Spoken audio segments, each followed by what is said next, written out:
Shake, shake, shake your money maker, shaking that fuss on paper. Girl, you're looking good in them jeans.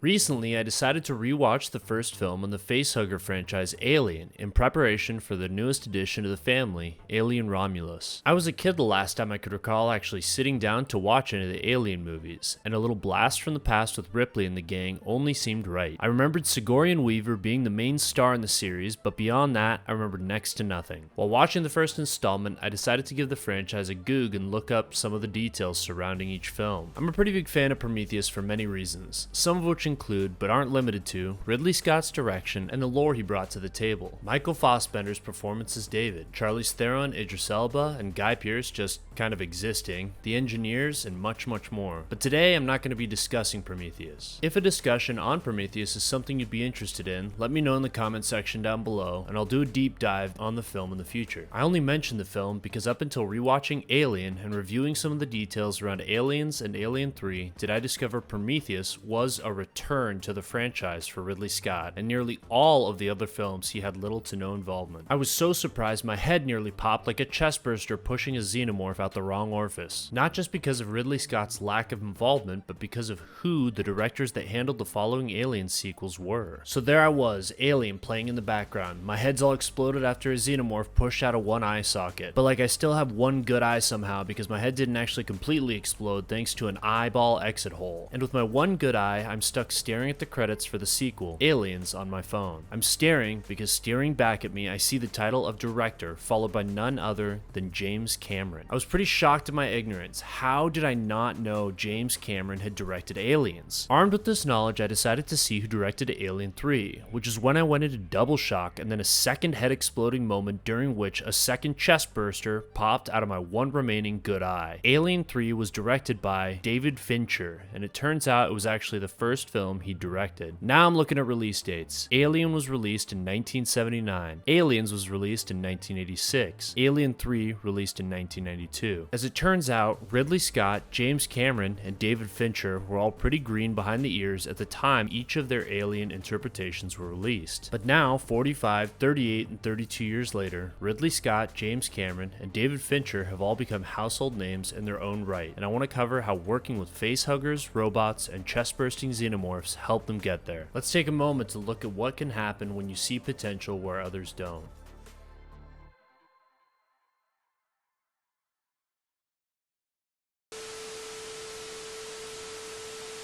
Oh, and Star Wars. I thought that first Star Wars was formidable. But that was the fairy story, you see. Star Wars is the fairy story. I was going to do the Texas Chainsaw Massacre of science fictions, which I still think Texas is one of the most formidable. If you're going to do a horror movie, there it is. The year is 1977. Ridley Scott's debut film, The Duelist, had just won Best First Work at Cannes. Unfortunately, the film didn't draw much attention beyond Cannes and never even received a legitimate premiere date. Regardless, Scott is able to showcase his on-screen abilities. Not long after The Duelist's release, Scott was already making plans for what his next film is going to be, but those plans were squashed when the summer in 1977, Ridley Scott, along with everyone else in the world, saw the original Star Wars. Scott knew his next project had to be something in space, but he wanted to do something that was a little grimier than Star Wars. In Star Wars, everything had a futuristic, clean, and organized look to it. He wanted to make something that appeared more like dirty spaceships in space. It just so happened that 20th Century Fox had a script about some dirty-ass spaceships that they couldn't get a director to commit to, and their vision for it was to replicate the ridiculous success Star Wars was experiencing. So when Ridley Scott got his hands on the script that would later be known as Alien, he couldn't believe so many others had passed on it. It seemed both Scott and the studio shared a Star Wars vision when it came to making Alien, albeit different motives, Scott's being a creative one and the studio's being financial. Fox had seen what he was capable of with his first film, The Duelist, even if no one else had, and thought his newness to the industry would make it easier to get the Star Wars-esque blockbuster they'd hoped for at an affordable rate. Scott had a focused interest in making a very specific film, but the cards were a little stacked against him. Being a fairly new director with admittedly no sci-fi experience, the studio set his budget at a tragic $4.2 million.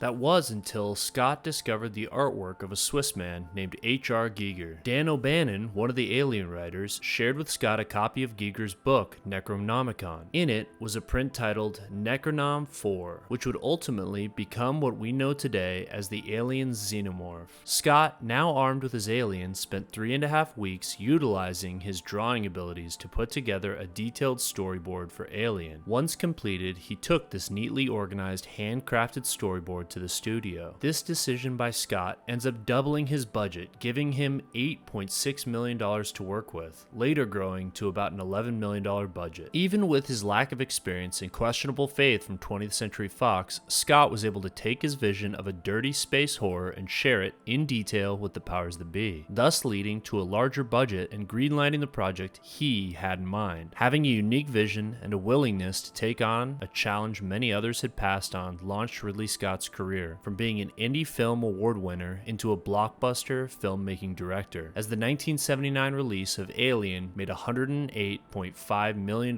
worldwide and is considered one of the greatest sci-fi horror films of all time.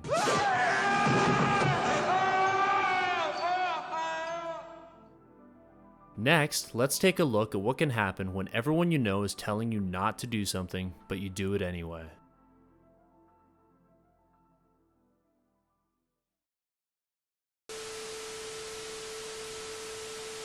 So here I am as this, ridiculous fanboy turned director, now wanting to do the sequel to, Ridley Scott's, much vaunted Alien film, and everybody tried to talk me out of it. They said, well, don't do that, because, anything that's good in your movie will be attributed to Ridley, and anything that's bad will be attributed to you. It's a no-win scenario. And I said, but I really want to do it. It'll be cool.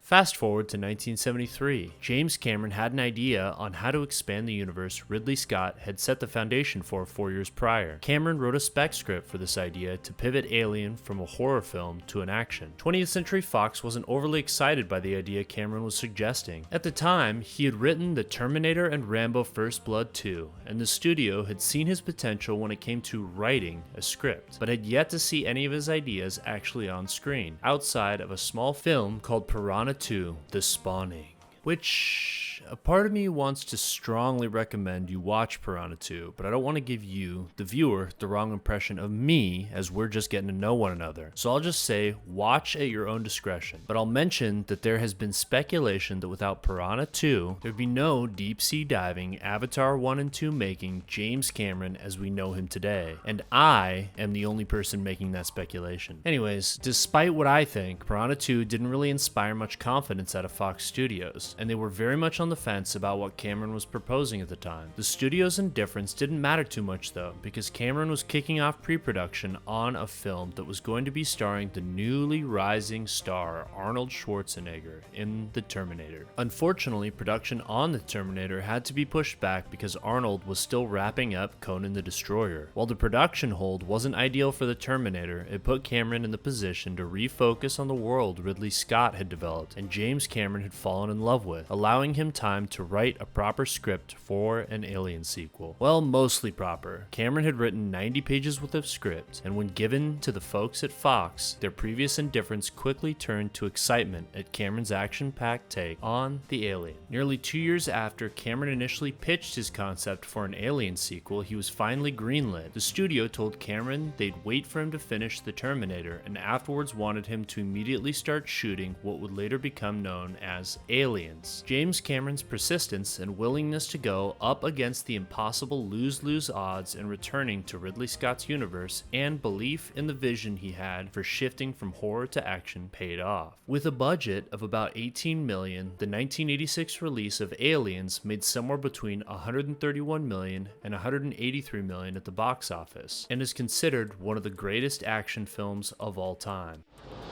Go! Move! No! Here! Here! Run!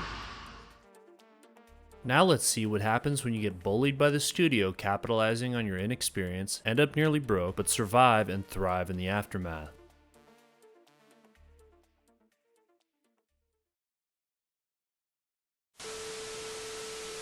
And when it came to the first feature, Yep. Alien 3, Yep. did you think, right, this is the ideal project for me?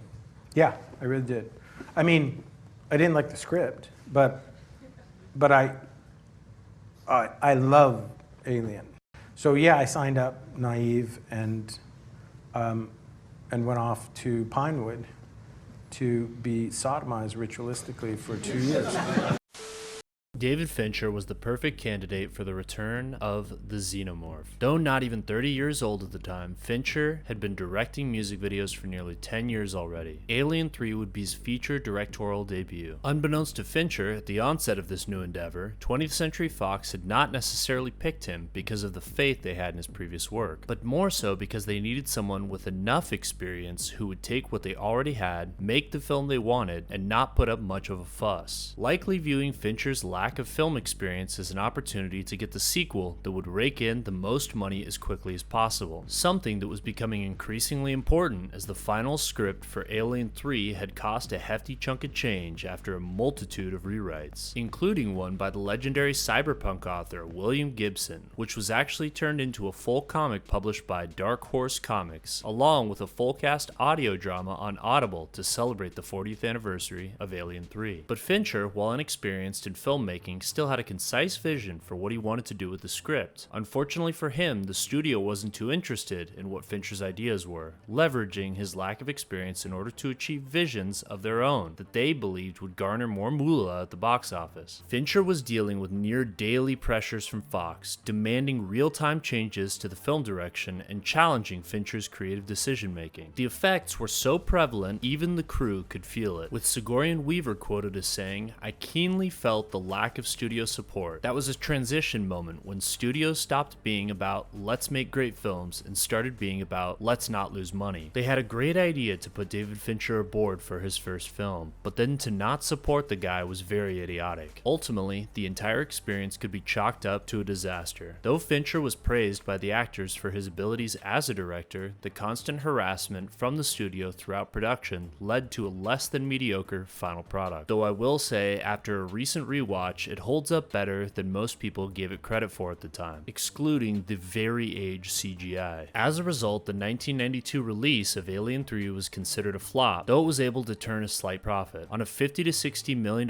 budget, it managed to pull in nearly $160 million at the box office, most of which was made outside of the US. But the response after the release was almost exclusively negative, with most folks at the time criticizing the plot for a lack of momentum and no likable characters beyond Ripley. But with Ripley having two previous stories that were downright incredible, her likability for a lackluster third installment couldn't carry the burden. The worst part about it was, David Fincher ultimately took the blame for the film's mediocrity, and the studio happily let him take the fall. The experience was so rotten, Fincher actually decided to return to directing music videos with the intention of never wanting to direct another feature-length film again, later saying, "I didn't read another script for a year and a half after that. I thought I'd rather die of colon cancer than do another movie." Yikes. But nearly 3 years later, Fincher decided to take another crack at it, and after surviving the trials and tribulations 20th Century Fox provided during the making of an Alien movie, it was walking on easy street for the amount of room New Line Cinema gave him to showcase his creative talents. With his newfound breathing room provided by New Line Cinema, Fincher got to make something incredible. 1995 was the year of redemption for David Fincher with the release of Seven, starring Morgan Freeman and a young Brad Pitt. Having had a budget of $33 million and made a nearly 10 times profit, even with the high levels of violence and R rating, making $327.3 million at the box office and providing pop culture with one of the most memorable movie references of all time.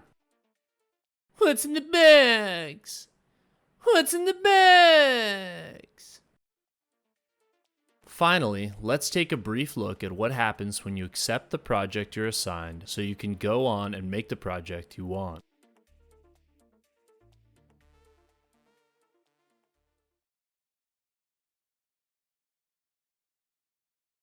Jean-Pierre Jeunet was not 20th Century Fox's first choice of director for Alien Resurrection, and truthfully, it wasn't even something Jeunet wanted to do. Quoted as saying, "I didn't want to make a big Hollywood movie, but it was interesting to go to the meeting. I said, why do you want to hire me? There are so many good directors. Leave me alone, leave me alone. They hired me. I was so pissed off." A little confused as to why he was being selected in the first place, the studio head said they liked the visual uniqueness he presented in his previous films, and hoped he could translate it into the fourth film in the Alien franchise. Even though his initial reaction was to say no to making a Hollywood movie, Jean-Pierre decided to take a swing at it anyways, because when it came to making an Alien movie, he figured why not? Whether he liked it or not, it was still an opportunity to hang out with some xenomorphs. Jeunet showed up and essentially did what was expected, attempting to make the studio-requested Jean-Pierre Jeunet style movie without deviating too much from whatever vision the studio had in mind. In 1997,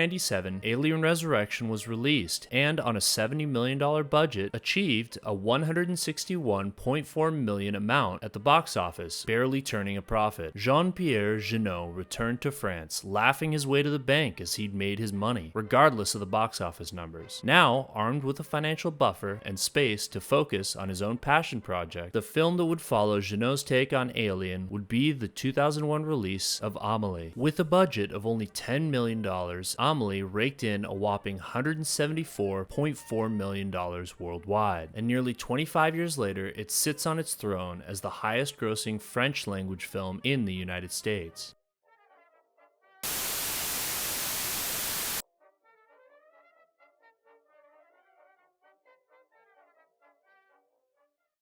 Ridley Scott took on a film that no one else wanted and offered Alien to the world, only to follow it up with Blade Runner a few years later, showing he can see opportunity for something groundbreaking in places others don't. James Cameron tackled a sequel no one thought possible with Aliens, trusting his instinct would prevail, in spite of being told otherwise, proving that his instincts were to be trusted and continuing to prove it with films like Terminator, The Abyss, Titanic, and Avatar. David Fincher survived full-scale studio harassment and production nightmares with Alien 3, but showcased his resilience and proof of talent by getting back up again and making films that altered pop culture as we know it, with movies like Seven, Fight Club, and The Social Network. Jean-Pierre Jeunet showed up knowing Fincher's experience and chose to just say yes to what was asked of him with Alien Resurrection, giving him the freedom to make the film he dreamed of making, Amelie. Scott, Cameron, Fincher, and Jeunet overcame their own unique challenges when spearheading an Alien film, but hard work, perseverance, resilience, and staying closely connected to both dreams and nightmares for the Alien led to each director solidifying their names as some of the greatest filmmakers of all time. The Alien franchise presented each of them with an opportunity, but it was what they did with that opportunity that positioned them into becoming a household name. Thanks for watching, and remember, in space, no one can hear you scream.